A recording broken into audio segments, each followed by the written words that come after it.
Alright, welcome back to the channel. Warhammer Man back in the studio, and today we're taking a look at the new vehicle rules for Necromunda.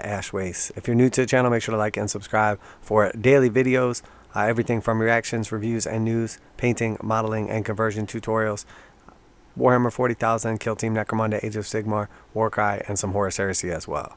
So build any vehicle you can think of in the Necromunda Wasteland Workshop. So we know the new book of Outlands is coming up, and inside we're going to have some cool rules. So the next expansion for Necromunda is nearly here, and it's essential for any serious Ash Waste gearhead. The book of Outlands is absolutely bursting with crucial rules, including 2 complete gangs, expanded vehicle rules, and a few surprises yet to come. So here we see some of the Genestealer Cult vehicles. We've got like the Goliath Rock Grinder, like sort of a heavier transport. We've got the Ridgerunner, which is more versatile, but got some decent guns on there. And then we have a little quad action right here as well.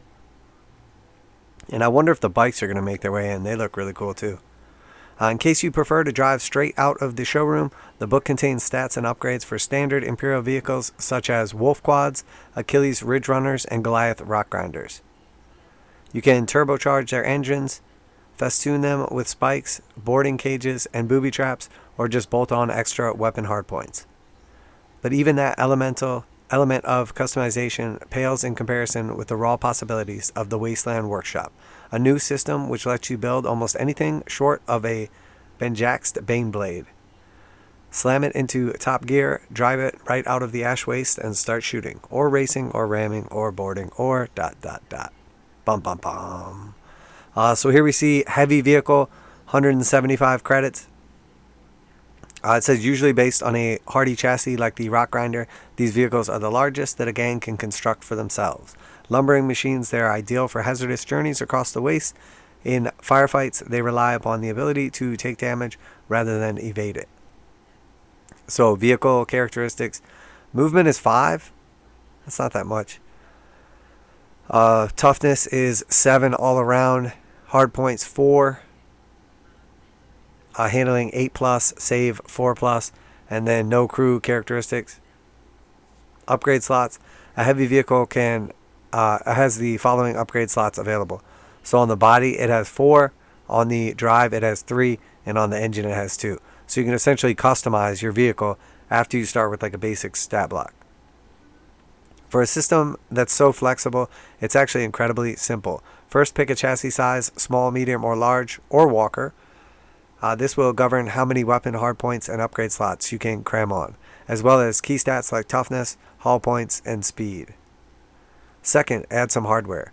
There's a huge range of stuff, from wheel size and extra armor to headlights, escape hatches, and plasma engines, not to mention guns. You can strap on pretty much any weapon you can find on the trading post. All you have to do is decide who's operating it and where it's pointing. So we see a couple of the upgrades here. Plasma coil engine. When this vehicle is activated, its movement characteristic can be increased by 2. However, it is then, after the activation is finished, roll a d6. On a result of 1, the engine overheats and the vehicle loses 1 hardpoint. Extra armor. A vehicle fitted with extra armor increases its toughness characteristic by 1 in all locations. Escape hatches. When rolling on the lasting injury table for the crew, a vehicle fitted with escape hatches, the result may be re-rolled. The second result must be kept, even if it's worse than the first. So escape hatches, keeping your guy from long-term injuries, or at least helping to prevent it. Extra armor, making you much more durable. And then the plasma coil engine, making you faster. Pretty cool. I like it. Third, choose how you're getting around. There are 4 locomotion types to pick from. Wheels are moderately maneuverable, but don't enjoy rough terrain. Tracks are a bit slower, but a bit hardier in the dirt. Legs are very agile, but they're a little wobbly. And then skimmers zip serenely about the fray, but first you'll have to find them on the trading post. And at rarity 10 or 8 for Vansar, they're not exactly commonplace. So 8 for Vansar is not like terrible. 10 is kind of tough. And here we see the new Ridgerunner. Got some modifications. They added like some feathers, obviously like skull up here, and some tusks. Finally, you're ready to go. There's just one thing to remember. Custom vehicles all have the jury rig special rule. because they're cobbled together from whatever junk has been laying around the surface of Necromunda, so repairs cost twice as much as they would for standard configurations. So we know that book is coming out very soon. We'll have it on pre-order next week. Should be pretty cool. Overall, I think these vehicle rules are cool. I'd like to see a little more of them, obviously, but you know, if the heavy vehicle is $175, we've kind of seen some of the prices for the land train or the cargo 8. So we have an idea what some of the weapons are going to cost to bolt on here and everything. We also know that I think the way it was set up, it was you get 1,000 points for your gang and 500 points for vehicles for the ash waste like setup. So you know, you should be able to run a decently equipped medium vehicle or a lightly equipped heavy vehicle, etc. Right off the bat. So pretty cool. Pretty cool overall. Definitely looking forward to it. I have decided I was going to pick up the Ridgerunner, and last minute I decided to go against it because it was just annoying how expensive it is. So I decided I was going to convert my own. So I'm just going to convert my own vehicles for this edition. I may use Games Workshop like base kits, but regardless, I'm going to use some non-Games Workshop components, possibly 3D printed stuff, possibly just toys. You know, I'll have to see what's out and about, but just looking for a bunch of you know, like wheels and chassis and stuff, and I'm going to go with kind of like a Mad Max theme. Not going to go for the exact look of like Mad Max stuff, but that kind of like theme, and I feel like it'll fit well. And then also, you know, it's fun to convert stuff. I don't have a ton of time to allocate to like conversions, so I was hoping to just pick up the Ridgerunner and paint it up. But to tell you the truth, it just honestly like really annoyed me how expensive all the new Necromunda stuff is. I'm an OG Necromunda player from like first edition. I love Necromunda. It was super fun. Of all the campaigns we have ever done over the years, you know, almost 30 years basically playing like GW games, Necromunda has been the most fun campaign and just absolutely exciting and just, I mean, super memorable. I mean, we still have like old school memories that go back to like the original Necromunda of guys finally getting a big upgrade and then getting injured, or, you know, picking up some cool skill that's super thematic, etc. So overall, very excited for this, but you know, really left a bad taste in my mouth. The new pricing on the Ash Waste set, and then pretty much everything that's come out for Necromunda in this most recent wave. And I think it's really bad for the game, because this was a huge opportunity to bring in a ton of new players, and I feel like it's a missed opportunity because a lot of people immediately just going to be turned off by the prices on everything. You know, Necromunda was always really fun because you could kind of start off with one little kit and then build onto it.